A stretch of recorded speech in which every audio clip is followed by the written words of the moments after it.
Bonjour et bienvenue sur Conteuse de plumes. Aujourd'hui, je vais vous conter une plume de la littérature française, une plume connue, reconnue, célèbre, que vous avez forcément étudiée au collège, au lycée, ou d'où vous avez vu les multiples adaptations cinématographiques, puisque son œuvre fait partie des œuvres les plus adaptées au cinéma. Il a vécu au XIXe siècle, il est un auteur réaliste, naturaliste, et son mentor n'était autre que Gustave Flaubert, ami de la famille. C'est pas mal quand même. Il a eu aussi comme mentor Zola notamment, mais Flaubert l'avait vraiment pris sous son aile et s'inquiétait un peu de la conduite de ce jeune homme qui était plus attiré par, dirons-nous, le fait de courir le guidou que par l'écriture. Et donc, il écrira à son sujet « Aucune nouvelle des amis sauf le jeune Guy. Il m'a écrit récemment qu'en 3 jours, il avait tiré 19 coups. C'est beau, mais j'ai peur qu'il ne finisse par s'en aller en sperme. » La question était légitime. Et d'ailleurs, le jeune Guy a contracté la syphilis à l'âge de 27 ans, maladie qui va gréver toute sa vie, mais qui ne va pas l'emporter tout de suite, fort heureusement pour lui et pour nous. À la mort de Gustave Flaubert, curieusement, alors qu'il traînait un peu de la plume pour écrire, il s'est mis effectivement à produire énormément d'ouvrages et d'œuvres. En l'espace de 10 ans, 300 nouvelles et 6 romans, quelques carnets de voyage. Et comme je vous l'ai déjà indiqué, des romans et des nouvelles qui ont fait l'objet de très nombreuses adaptations assez bonnes et assez excellentes que je vous invite à regarder. Alors cet auteur, dont la première syllabe du nom de famille évoque pour moi tant de choses, n'est autre que Maupassant. Alors je me propose de vous lire non pas les 300 nouvelles, mais une d'entre elles.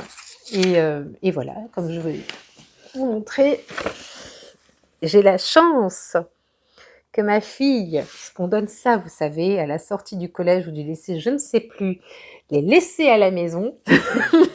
C'est un recueil de nouvelles de Guy de Maupassant. Je suis ravie, parce que là, il y a de quoi lire. Et bien, du coup, je me suis dit, voilà, étant parée, lançons-nous dans la lecture de la parure. Alors, pour ceux qui viendraient sur la chaîne et qui ne connaissent pas le principe, ce sont des lectures au débeauté, à brûle-pourpoint. Je n'ai pas relu la parure depuis un bon moment. Et donc, je m'excuse par avance si la prononciation, ça commence bien, est savonneuse, s'il y a des petites erreurs d'intention, mais je découvre en même temps que vous, je redécouvre plutôt. Donc voilà, il ne s'agit pas d'un audiolivre, mais vraiment d'une lecture chaleureuse au dévoté. Et d'ailleurs, n'hésitez pas à me laisser des commentaires, à me proposer des idées de lecture, ou même vos textes, pourquoi pas, je serais ravie de les lire et de les faire partager. Voilà, donc on commence la lecture tout de suite de la parure, suffit le bavardage. Ah, c'est insupportable, je sais, c'est insupportable. La parure donc. C'était une de ces jolies et charmantes filles, nées comme par une erreur du destin dans une famille d'employés. Elle n'avait pas de dot, pas d'espérance, aucun moyen d'être connue, comprise, aimée, épousée par un homme riche et distingué, et elle se laissa marier avec un petit commis du ministère de l'Instruction publique. Elle fut simple, ne pouvant être parée. Mais malheureuse comme une déclassée, car les femmes n'ont point de caste ni de race, leur beauté, leur grâce et leur charme, leur savant de naissance et de famille, leur finesse native, leur instinct d'élégance, leur souplesse d'esprit sont leur seule hiérarchie, et font les filles du peuple les égales des plus grandes dames. Elles souffraient sans cesse, se sentant nées pour toutes les délicatesses et tous les luxes. Elles souffraient de la pauvreté de son logement, de la misère des murs, de l'usure des sièges, de la laideur des étoffes. Toutes ces choses dont une autre femme de sa caste ne se serait même pas aperçue la torturaient et l'indignaient. La vue de la petite Bretonne qui faisait son humble ménage éveillait en elle des regrets désolés et des rêves éperdus. Elle songeait aux antichambres muettes, capitonnées avec des tentures orientales, éclairées par de hautes torchères de bronze, et aux 2 grands valets en culottes courtes qui dorment dans les larges fauteuils assoupis par la chaleur lourde du calorifère. Elle songeait au grand salon vêtu de soie ancienne, aux meubles fins portant des bibelots inestimables, et au petit salon coquet, parfumé, fait pour la causerie de 5 heures avec les amis les plus intimes, les hommes connus et recherchés, dont toutes les femmes envient et désirent l'attention. Quand elle s'asseyait pour dîner devant la table ronde couverte d'une nappe de 3 jours, en face de son mari qui découvrait la soupière en déclarant d'un air enchanté: «Ah, le bon pot-au-feu! Ah, je ne sais rien de meilleur que cela!» Elle songeait aux dîners fins, aux argenteries reluisantes, aux tapisseries peuplant les murailles de personnages anciens et d'oiseaux étranges, au milieu d'une forêt de féerie. Elle songeait aux plats exquis servis en des vaisselles merveilleuses, aux galanteries chuchotées et écoutées avec un sourire de sphinx, tout en mangeant la chair rose d'une truite ou des ailes de gélinotte. Elle n'avait pas de toilette, pas de bijoux, rien. Et elle n'aimait que cela. Elle se sentait faite pour cela. Elle eut tant désiré plaire, être enviée, être séduisante et recherchée. Elle avait une amie riche, une camarade de couvent qu'elle ne voulait plus aller voir tant elle souffrait en revenant. Et elle pleurait pendant des jours entiers de chagrin, de regret, de désespoir et de détresse. Or un soir, son mari rentra, l'air glorieux, en tenant à la main une large enveloppe. « Tiens, dit-il, voici quelque chose pour toi. » Elle déchira vivement le papier et en tira une carte imprimée qui portait ces mots. Le ministre de l'Instruction publique et Madame Georges Rampeneau prie Monsieur et Madame Loisel de leur faire l'honneur de venir de venir passer la soirée à l'hôtel du ministère le lundi 18 janvier. Au lieu d'être ravie, comme l'espérait son mari, elle jeta avec dépit l'invitation sur la table en murmurant: « Que veux-tu que je fasse de cela ? Mais ma chérie, je pensais que tu serais contente. Tu ne sors jamais. C'est une occasion et cela est une belle. J'ai eu une peine infinie à l'obtenir. Tout le monde en veut, c'est très recherché et on n'en donne pas beaucoup aux employés. Tu verras là tout le monde officiel. » Elle le regardait d'un œil irrité et elle déclarait avec impatience: « Que veux-tu que je me mette sur le dos pour aller là ?» Il n'y avait pas songé. Il balbutia: « Bah, mais la robe avec laquelle tu vas au théâtre, elle me semble très bien, moi. » Il se tut, stupéfait, éperdu, en voyant que sa femme pleurait. 2 grosses larmes descendaient lentement des coins des yeux vers les coins de la bouche. Il bégaya: « Oh, mais qu'as-tu ? Oh, qu'as-tu ?» Mais par un effort violent, elle avait dompté sa peine et elle répondit d'une voix calme en essuyant ses joues humides: « Rien, seulement je n'ai pas de toilette. Et par conséquent, je ne peux pas aller à cette fête. Donne ta carte à quelques collègues dont la femme sera mieux nippée que moi. » Il était désolé. Il reprit: « Voyons, Mathilde, combien cela coûterait-il une toilette convenable, qui pourrait te servir encore en d'autres occasions, quelque chose de très simple ?» Elle réfléchit quelques secondes, établissant ses comptes en songeant aussi à la somme qu'elle pouvait demander sans s'attirer un refus immédiat et une exclamation effarée du commis économe. Et enfin, elle répondit en hésitant: « Je ne sais pas au juste, mais il me semble qu'avec 400 francs, je pourrais arriver. » Il avait un peu pâli, car il réservait juste cette somme pour acheter un fusil et s'offrir des parties de chasse l'été suivant dans la plaine de Nanterre avec quelques amis qui allaient tirer des alouettes par là le dimanche. Il dit cependant: « Soit, je te donne 400 francs, mais tâche d'avoir une belle robe. » Le jour de la fête approchait, et Madame Loisel semblait triste, inquiète, anxieuse. Sa toilette était prête cependant. Son mari lui dit un soir: « Qu'as-tu ? Voyons, tu es toute drôle depuis 3 jours. » Et elle répondit: « Cela m'ennuie de n'avoir pas de bijoux, pas une pierre, rien à mettre sur moi. J'aurais l'air misère comme tout. J'aimerais presque mieux ne pas aller à cette soirée. » Il reprit: « Tu mettras des fleurs naturelles, c'est très chic en cette saison-ci. Pour 10 francs, tu auras 2 ou 3 roses magnifiques. » Elle n'était point convaincue. « Non, il n'y a rien de plus humiliant que d'avoir l'air pauvre au milieu de femmes riches. » Mais son mari s'écria: « Que tu es bête, mais va trouver ton amie Madame Forestier et demande-lui de te prêter des bijoux. Tu es bien assez lié avec elle pour faire cela. » Elle poussa un cri de joie: « C'est vrai ? J'y avais pas pensé. Le lendemain, elle se rendit chez son amie et lui conta sa détresse. Madame Forestier alla vers son armoire à glace, prit un large coffret, l'apporta et l'ouvrit et dit à Madame Loisel: Choisis, ma chère. Elle vit d'abord des bracelets, puis un collier de perles, puis une croix vénitienne, or et pierreries, d'un travail admirable. Elle essayait les parures devant la glace, hésitait, ne pouvait se décider à les quitter, à les rendre, et elle demandait toujours: Tu n'as plus rien d'autre?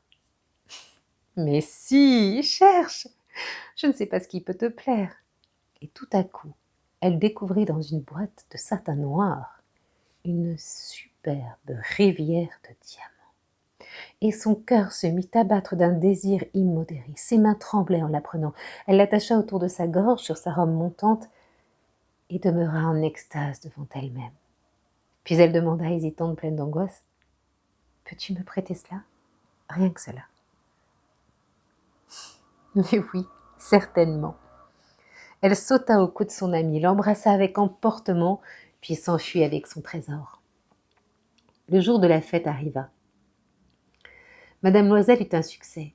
Elle était plus jolie que toutes, élégante, gracieuse, souriante et folle de joie. Tous les hommes la regardaient, demandaient son nom, cherchaient à être présentés. Tous les attachés du cabinet voulaient valser avec elle. Le ministre la remarqua. Elle dansait avec ivresse, avec emportement, grisée par le plaisir, ne pensant plus à rien, dans le triomphe de sa beauté, dans la gloire de son succès, dans une sorte de nuage de bonheur fait de tous ses hommages, de toutes ses admirations, de tous ses désirs éveillés, de cette victoire si complète et si douce au cœur des femmes. Elle partit vers 4 heures du matin. Son mari, depuis minuit, dormait dans un petit salon désert avec 3 autres messieurs dont les femmes s'amusaient beaucoup. Il lui jeta sur les épaules les vêtements qu'il avait apportés pour la sortie, modestes vêtements de la vie ordinaire dont la pauvreté jurait avec l'élégance de la toilette. Elle le sentit et voulut s'enfuir, pour ne pas être remarquée par les autres femmes qui s'enveloppaient de riches fourrures. Loisel la retenait. « Attends donc, tu vas attraper froid dehors. Je vais appeler un fiacre. » Mais elle ne l'écoutait point et descendait rapidement l'escalier. Lorsqu'ils furent dans la rue, ils ne trouvèrent pas de voiture et ils se mirent à chercher, criant après les cochers qu'ils voyaient passer de loin. Ils descendaient vers la Seine, désespérés, grelottants. Enfin, ils trouvèrent sur le quai un de ces vieux coupés noctambules qu'on ne voit dans Paris que la nuit venue, comme s'ils eussent été honteux de leur misère pendant le jour. Il les ramena jusqu'à leur porte, rue des Martyrs, et ils remontèrent tristement chez eux. C'était fini pour elle. Et il songeait, lui, qu'il lui faudrait être au ministère à 10 heures. Elle ôta les vêtements dont elle s'était enveloppée les épaules, devant la glace, afin de se voir encore une fois dans sa gloire. Et soudain, elle poussa un cri. Elle n'avait plus sa rivière autour du cou. Son mari, à moitié dévêtu, déjà demanda: « Mais qu'est-ce que tu as ?» Elle se tourna vers le flé. « J'ai plus la rivière de Madame Forestier. » C'est pas fait exprès. Et là, on est vraiment dans... Voilà, je ne m'interromps pas. Il se dressa éperdu. « Quoi ? Non, comment ? C'est pas possible !» Ils cherchèrent dans les plis de la robe, dans les plis du manteau, dans les poches, partout, ils ne la trouvèrent point. Ils demandaient: « Mais tu es sûre que tu l'avais encore en quittant le bal ?»« Mais oui, je l'ai touchée, dans le vestibule du ministère. »« Mais si tu l'avais perdue dans la rue, nous l'aurions entendue tomber. Elle doit être dans le fiacre. »« Oh oui, c'est probable. Tu as pris le numéro ?»« Non, et toi, tu n'as pas regardé ?»« Mais non !» Il se contemplait atterré. Enfin, Loisel se rhabilla. « Je vais, dit-il, refaire tout le trajet que nous avons fait à pied pour voir si je ne la retrouverai pas. » Et il sortit. Elle demeura en toilette de soirée, sans force pour se coucher, abattue sur une chaise, sans feu, sans pensée. Son mari rentra vers 7 heures. Il n'avait rien trouvé. Il se rendit à la préfecture de police, aux journaux, pour faire promettre une récompense aux compagnies de petites voitures, partout enfin où un soupçon d'espoir le poussait. Elle attendit tout le jour dans le même état d'effarement devant cet affreux désastre. Loisel revint le soir avec la figure creuse, pâlie. Il n'avait rien découvert. « Il faut, dit-il, écrire à ton ami que tu as brisé la fermeture de sa rivière et que tu le fais réparer. Cela nous donnera le temps de nous retourner. » Elle écrivit sous sa dictée. Au bout d'une semaine, ils avaient perdu toute espérance. Et Loisel, vieilli de 5 ans, déclara: « Il faut aviser à remplacer le bijou. Ils prirent le lendemain la boîte qu'il avait renfermée et se rendirent chez le joaillier dont le nom se trouvait dedans. Il consulta ses livres. « Ah, ce n'est pas moi, madame, qui ai vendu cette rivière. J'ai dû seulement fournir l'écrin. » Alors ils allèrent de bijoutier en bijoutier, cherchant une parure pareille à l'autre, consultant leurs souvenirs, malades tous deux de chagrin et d'angoisse. Ils trouvèrent dans une boutique du Palais Royal un chapelet de diamants qui leur parut entièrement semblable à celui qu'ils recherchaient. Il valait 40 000 francs. On leur laisserait à 36 000. Ils prièrent donc le joaillier de ne pas le vendre avant 3 jours, et ils firent condition qu'on le reprendrait pour 34 000 francs si le premier était retrouvé avant la fin de février. Loisel possédait 18 000 francs que lui avait laissé son père, il emprunterait le reste. Il emprunta, demandant 1 000 francs à l'un, 500 à l'autre, 5 louis par-ci, 3 louis par-là. Il fit des billets, prit des engagements ruineux, eut affaire aux usuriers, à toute race de prêteurs. Il compromit toute la fin de son existence, risqua sa signature sans savoir même s'il pourrait y faire honneur, et épouvanté par les angoisses de l'avenir, par la noire misère qui allait s'abattre sur lui, par la perspective de toutes les privations physiques et de toutes les tortures morales, il alla chercher la rivière Nouvelle en déposant sur le comptoir du marchand 36 000 francs. Quand Madame Loisel reporta la parure à Madame Forestier, celle-ci lui dit d'un air froissé : « Tu aurais dû me la rendre plus tôt, car je pourrais en avoir besoin. » Elle n'ouvrit pas l'écrin, ce que redoutait son amie. Si elle s'était aperçue de la substitution, qu'aurait-elle pensé ? Qu'aurait-elle dit ? Ne l'aurait-elle pas prise pour une voleuse ? Madame Loisel connut la vie horrible des nécessiteux. Elle prit son parti d'ailleurs tout d'un coup, héroïquement. Il fallait payer cette dette effroyable. Elle payerait. On renvoya la bonne, on changea de logement, on loua sous les toits une mansarde. Elle connut les gros travaux du ménage, les odieuses besognes de la cuisine. Elle lava la vaisselle, usant ses ongles roses sur les poteries grasses et le fond des casseroles. Elle savonna le linge sale, les chemises et les torchons qu'elle faisait sécher sur une corde. Elle descendit à la rue chaque matin les ordures et monta l'eau, s'arrêtant à chaque étage pour souffler. Et vêtue comme une femme du peuple, elle alla chez le fruitier, chez l'épicier, chez le boucher, le panier au bras, marchandant, injurié, défendant sou à sou son misérable argent. Il fallait chaque mois payer des billets, en renouveler d'autres, obtenir du temps. Le mari travaillait le soir à mettre au net les comptes d'un commerçant, et la nuit, souvent, il faisait de la copie à 5 sous la page. Et cette vie dura 10 ans. Au bout de 10 ans, ils avaient tout restitué. Tout, avec le taux d'usure et l'accumulation des intérêts superposés. Madame Loisel semblait vieille maintenant. Elle était devenue la femme forte et dure et rude des ménages pauvres. Mal peignée, avec les jupes de travers et les mains rouges, elle parlait haut, lavait à grande eau les planchers. Mais parfois, lorsque son mari était au bureau, elle s'asseyait auprès de la fenêtre et elle songeait à cette soirée d'autrefois, à ce bal où elle avait été si belle et si fêtée. Que serait-il arrivé si elle n'avait point perdu cette parure ? Qui sait ? Qui sait ? Comme la vie est singulière, changeante, comme il faut peu de choses pour vous perdre ou vous sauver. Or, un dimanche, comme elle était allée faire un tour aux Champs-Élysées pour se délasser des besognes de la semaine, elle aperçut tout à coup une femme qui promenait un enfant. C'était Madame Forestier. Toujours jeune, toujours belle, toujours séduisante. Madame Loisel se sentit émue. Allait-elle lui parler ? Oui, certes. Et maintenant qu'elle avait payé, elle lui dirait tout ? Pourquoi pas ? Elle s'approcha. « Bonjour Jeanne. » L'autre ne la reconnaissait point, s'étonnant d'être appelée ainsi familièrement par cette bourgeoise. Elle balbutia. « Mais madame, je ne sais, vous devez vous tromper. »« Non, je suis Mathilde Loisel. » Son amie poussa un cri. « Oh, ma pauvre Mathilde, oh, comme tu es changée. Oui, j'ai eu des jours bien durs depuis que je ne t'ai vue, et bien des misères. Et cela à cause de toi. » « De moi ? Comment ça ? Tu te rappelles bien cette rivière de diamants que tu m'as prêtée pour aller à la fête du ministère ? » ?»« Oui. Eh bien, je l'ai perdue. »« Mais comment ? Puisque tu me l'as rapportée ? » ?»« Non. Je t'en ai rapporté une autre toute pareille. Et voilà 10 ans que nous la payons. Tu comprends que ça n'était pas aisé pour nous, qui n'avions rien. Enfin, c'est fini. Je suis rudement contente. Madame Forestier s'est arrêtée. Tu dis que tu as acheté une rivière de diamants pour remplacer la mienne? Oui, tu t'en étais pas aperçue, hein? C'était bien pareil. Et elle souriait d'une joie orgueilleuse et naïve. Madame Forestier, fort émue, lui prit les deux mains. Oh, ma pauvre Mathilde, mais la mienne était fausse. Elle valait au plus 500 francs. Et voilà, cette belle histoire, je ne sais pas si elle est belle, cette nouvelle qui a cette chute fabuleuse, cette pauvre Madame Loisel.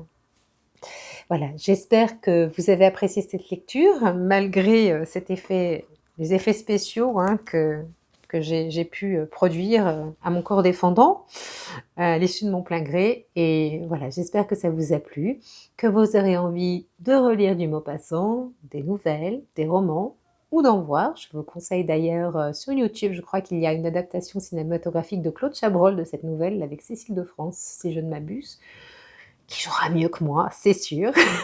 Mais en tout cas, voilà, n'hésitez pas à me faire vos propositions de lecture en commentaire. Voilà, tout est bienvenu. À bientôt. Je vous souhaite de bonnes lectures et à bientôt sur Conteuse de plumes.